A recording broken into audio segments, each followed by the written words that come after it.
Hello दोस्तों, नमस्कार। आप सभी का स्वागत है मेटा क्लासेस में। दोस्तों, आज हम लोग शिक्षा शास्त्र विषय का कुछ इम्पॉर्टेंट क्वेश्चन का डिस्कशन करेंगे जो यूजीसी नेट और असिस्टेंट प्रोफेसर के लिए काफ़ी बेनिफिशियल होगा। चलिए स्टार्ट करते हैं। पहला क्वेश्चन है, ललित कलाओं तथा सौंदर्य शास्त्र को पाठ्यक्रम में उच्च वरीयता देने की बात कौन कहता है? मतलब कौन सा दर्शन ऐसा है जो ललित कलाओं तथा सौंदर्य शास्त्र को पाठ्यक्रम में उच्च वरीयता देने की बात करता है? देखते हैं इसका ऑप्शन।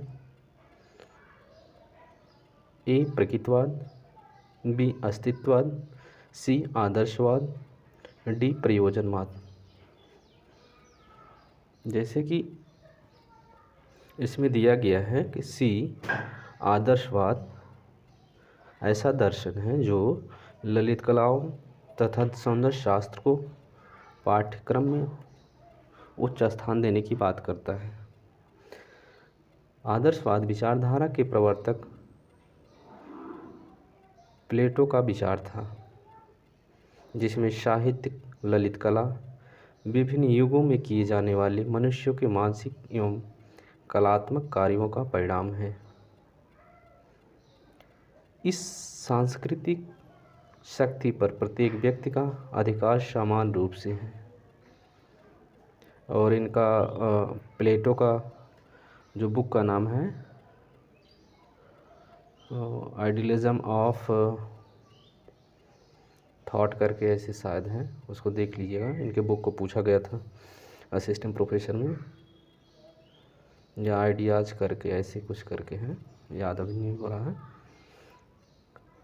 ठीक, फिर इसमें देखते हैं, अतः प्रत्येक व्यक्ति का यह कर्तव्य है कि इसका पूर्ण ज्ञान हासिल करे, इसकी रक्षा करे तथा इसके विकास में यथाशक्ति योगदान करे। तत्पश्चात इसका हस्तांतरण आने वाली पीढ़ियों को करे। दूसरा क्वेश्चन देखते हैं, शैक्षिक दर्शन के कार्यों की पहचान करें। मतलब शैक्षिक दर्शन है, एजुकेशनल फिलॉसफी, इसकी कार्य क्या क्या हो सकता है उसको पहचान करें। पहला है, मनुष्य की शिक्षा में देवत्व का एकीकरण। कहता है कि जो मनुष्य की शिक्षा है उसमें देवत्व का एकीकरण। शिक्षकों के व्यवहार के लिए सैद्धांतिक आधार उपलब्ध कराना। ठीक, पाठ्यक्रम की रूपरेखा के लिए सिद्धांतों की रचना करना। फोर्थ है, शैक्षिक व्यवहारों से संबंधित अंतिम क्यों प्रकार के प्रश्नों का उत्तर देना। इसका ऑप्शन है ए पहला और तीसरा, बी पहला और चौथा, सी पहला दूसरा चौथा, डी दूसरा तीसरा और चौथा। इसमें पहले को छोड़कर मनुष्य की शिक्षा में देवत्व, मतलब मनुष्य का जो स्थान है शिक्षा में देवता का है, देवत्व का एकीकरण मतलब देवताओं का एकीकरण, ये गलत है। बाकी सभी जो शैक्षिक दर्शन के कार्य हैं, दूसरा तीसरा चौथा, ये तीनों ऑप्शन सही हैं।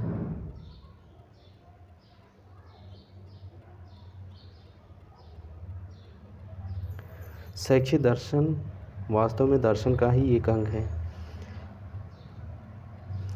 दर्शन के सिद्धांतों का शिक्षा समस्याओं को हल करना ही शिक्षा दर्शन कहलाता है। इस प्रकार कार्य हैं।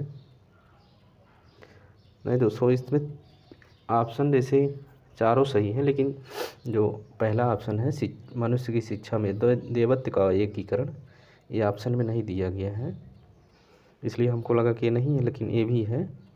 तो दूसरा तीसरा चौथा, ये चारों ऑप्शन सही हैं, पहला दूसरा तीसरा चौथा। मनुष्य की शिक्षा में देवत्व का एकीकरण। सेकंड है, शिक्षा के व्यवहार के लिए सैद्धांतिक व्यवहार उपलब्ध कराना। तीसरा है पाठ्यक्रम की रूपरेखा के लिए सिद्धांतों की रचना करना। पाठ्यक्रम की जो वो रूपरेखा है वो किस प्रकार है, उसके सिद्धांतों को बताना। जैसे मनोवैज्ञानिक है, सामाजिक है, दार्शनिक है, उसकी एक ब्लूप्रिंट तैयार करना। और शिक्षकों की दूसरा है शिक्षकों के व्यवहार के लिए सैद्धांतिक व्यवहार उपलब्ध कराना। शिक्षक का व्यवहार किस प्रकार होना चाहिए उसके सिद्धांत को उपलब्ध कराता बताता है कि कौन से दर्शन में शिक्षक का किस प्रकार का व्यवहार होना चाहिए। फोर्थ है शैक्षिक व्यवहारों से संबंधित सभी अंतिम क्यों प्रकार के प्रश्नों का उत्तर देता है। ये जो है दर्शन ये बताता है कि यह क्यों है। ठीक, नेक्स्ट क्वेश्चन देखते हैं।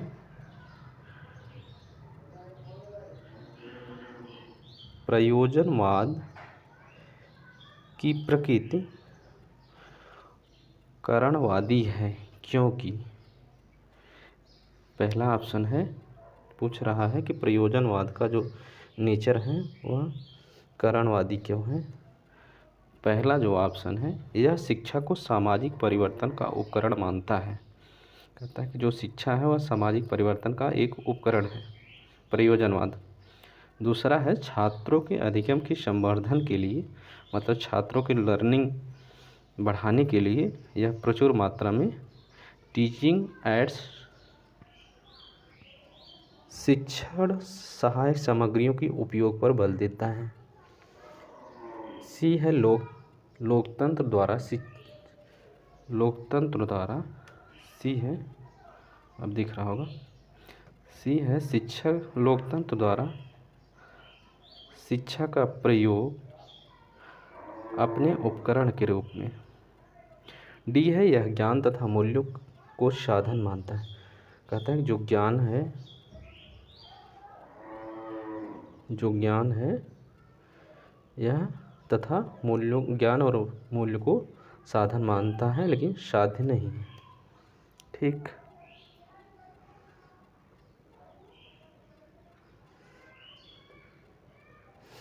चलिए देखते हैं ऑप्शन इसका बी सही होगा, कि जिसमें दिया है कि छात्रों के अधिगम को बढ़ाने के लिए प्रचुर मात्रा में हम शिक्षण सहायक सामग्रियों के उपयोग पर बल देते हैं।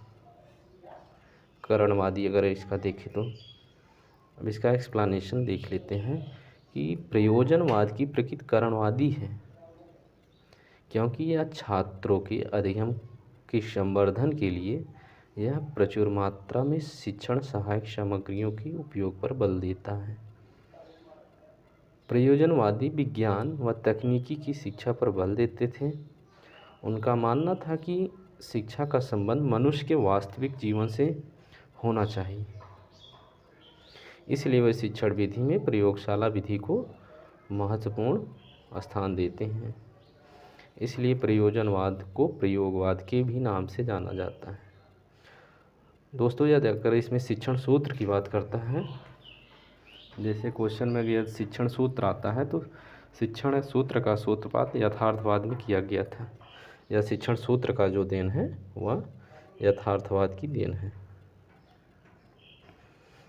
देखते हैं क्वेश्चन नंबर 4। संवैधानिक मूल्य के रूप में समाजवाद का निहितार्थ। कह जो संविधान है उसके मूल्य के रूप में समाजवाद का निहितार्थ शिक्षा के लिए क्या है। पहला है सामाजिक साम्य, बी है सामाजिक समानता, सी है सामाजिक पुनर्निर्माण, डी है सामाजिक गतिशीलता। इसमें देखें तो जो सामाजिक समानता है वो ऑप्शन सही है। संवैधानिक मूल्य के रूप में समाजवाद का निहितार्थ सामाजिक समानता है। जो समाजवाद है मतलब सभी समाज में समानता हो। समाजवाद धर्मनिरपेक्ष था। ये दो शब्द भारतीय संविधान में 1976 में 42वें संविधान में जोड़े गए। ये बाद में जोड़ा गया था 1976 में, इसलिए कह रहा है कि ये जो है मूल संविधान के शब्द नहीं है। समाजवाद, धर्मनिरपेक्ष, ठीक। चलते हैं हम नेक्स्ट लास्ट क्वेश्चन। प्रकृतिवाद में विश्वास रखने वाला शिक्षक क्या नहीं करे। कह रहा कि जो प्रकृतिवाद में शिक्षक विश्वास करता है वह कौन सा कार्य नहीं करेगा। ठीक, पहला ऑप्शन है अपने छात्रों को उन्मुक्त क्रियाकलापों की अनुमति देगा, ये तो सही होना चाहिए। बी है उच्चतर मूल्यों को विकसित करने की हिदायत देता है। सी है ज्ञानेंद्रियों को विकसित करने वाले अनुभवों की प्रति उद्भाषित करना। डी है निर्धारित पाठ को पढ़ाने से पहले छात्रों के परिपक्व होने की प्रतीक्षा करना। दोस्तों यह देखा जाए तो इसमें ए, सी, डी तीनों ऑप्शन सही है, जबकि ये प्रकृतिवाद में जो है इसमें मूल्यों को विकसित करने की हिदायत नहीं देते। मूल्य आदर्श की बात विकसित करने की आदर्शवाद में किया जाता है, इसलिए बी ऑप्शन सही नहीं है। ठीक, इसका एक्सप्लेनेशन देख लेते हैं कि प्रकृतिवाद में विश्वास रखने वाला शिक्षक अपने छात्रों को उच्चतर मूल्यों को विकसित करने की हिदायत नहीं देगा, क्योंकि वह निम्न उद्देश्य होते हैं जो प्रकृतिवाद के जीवन के आध्यात्मिक मूल्यों में विश्वास नहीं करते। अध्यात्म पर इस सब बात को उसमें आदर्शवाद में किया जाता है। इसमें प्रजाति एकता की प्राप्ति के लिए बात किया जाता है।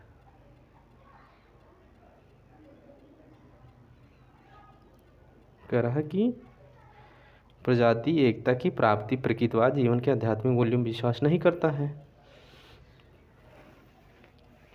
प्रजाति एकता की प्राप्ति, दूसरा है जाति गुणों का विकास, तीसरा है व्यक्तित्व का स्वतंत्र विकास, चौथा है जीवन संघर्ष के लिए बालक को तैयार करता है।